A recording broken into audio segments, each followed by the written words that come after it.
Kailash Chandra shortened transcription number 181-182 at the speed of 140 words per minute. Last 5 seconds. Be ready. Start. The President's address is an occasion to take an overall view of our contributions in different fronts of national and international activities. It is also an opportunity for the government to indicate the direction in which we are going to move. It is difficult to react to almost every aspect of the issues mentioned.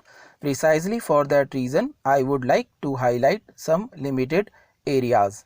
First of all, India in its efforts of the last 40 years has tried to develop a vibrant democratic polity. Now the process of creating a democratic system is unending, and at the national level we have a superstructure of democratic framework. So is the situation with regard to the state level. But at the third level, at the district level, it needed considerable re-strengthening. Now, having regard to the need for democratic decentralization in decision making, in the devolution of resources at lower levels, and for the strengthening of the infrastructure and functioning of the local level democracy, the government has taken a refreshing initiative. In this context, the initiative of the government to introduce and strengthen the Panchayati Raj system is a major step forward.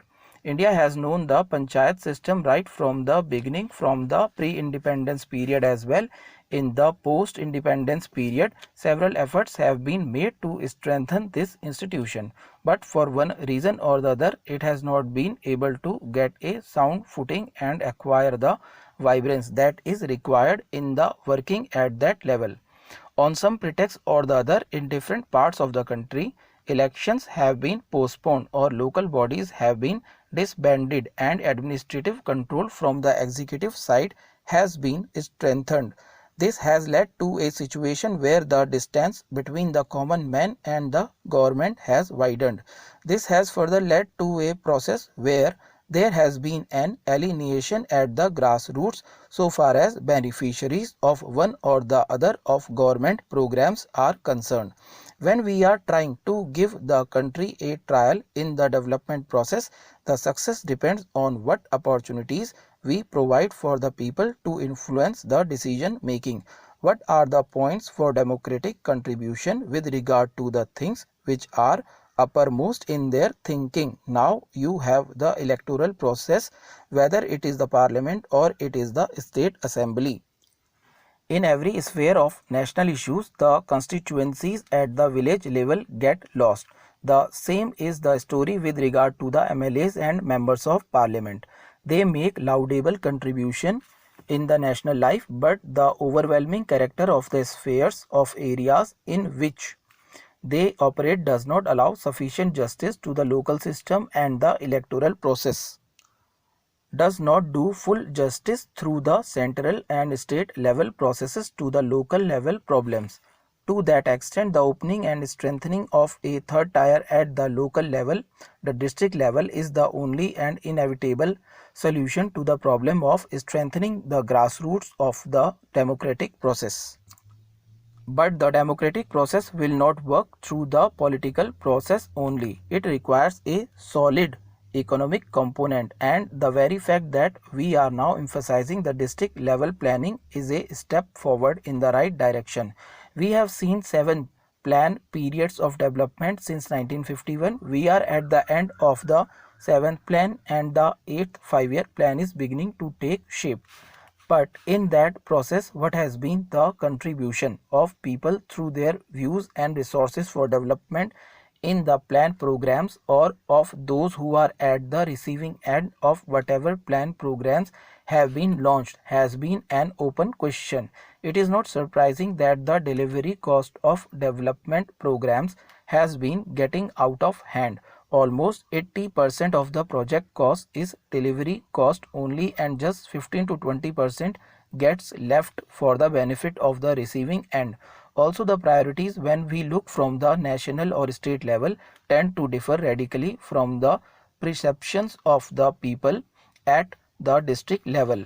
They do not involve the problems which concern the district level and the village level. The district level and the village level problems do not involve substantial resources, but from the point of view of those local level, they are the lifeblood for survival. Whether it is the location of a small school building or the construction of a canal or the public distribution system network location, they are all local development concerns. In the district level planning, we have talked about decentralized planning. But this time the district level planning program is a decisive and courageous program to carry the whole process of economic planning to the local level, so that the people there who are likely to be knowing more so far as their own interests are concerned are involved directly in the process of planning. Sir, I fully agree with Honorable Deputy Minister when he says that it should be our endeavor to see that there is much progress in the matter of electricity and that consumers get electricity at a cheaper rate. Sir, in our country with question of national reconstruction before us and considering the position of our gold reserves, it is very necessary to develop the other sources of power. I remember, sir, that in our student days, we used to read about white coal, namely power generated from electricity. In India, there is an abundant scope for developing that white coal, and if that is developed, it can bring about a very extensive transformation in the whole structure of the industry, because if there is supply of cheap electricity, then cottage industries and a number of other industries can easily be developed, and the places which are still undeveloped industrially or where there are large potentialities of industrial development, but there are certain other difficulties due to lack of coal, etc., can easily be developed.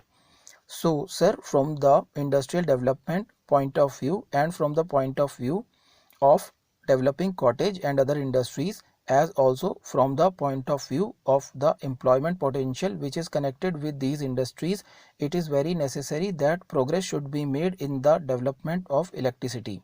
This will help the consumers also, because electricity is now being used for more and more purposes, including the domestic purposes, and with electricity we are able to reduce the drudgery of our day-to-day life.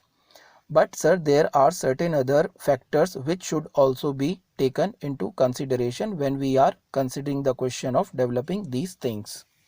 Sir, the Honorable Minister has referred to the 2 minutes of dissent submitted to the report of the Select Committee, and he has rightly said that the minutes of dissent represent two extremes. But in order to avoid these extremes and in an effort to adopt a middle course, actually what has happened is that that middle course goes round the other extreme, that is to say it goes to help the vested interests, and thereby it comes in the way of development of electricity departments.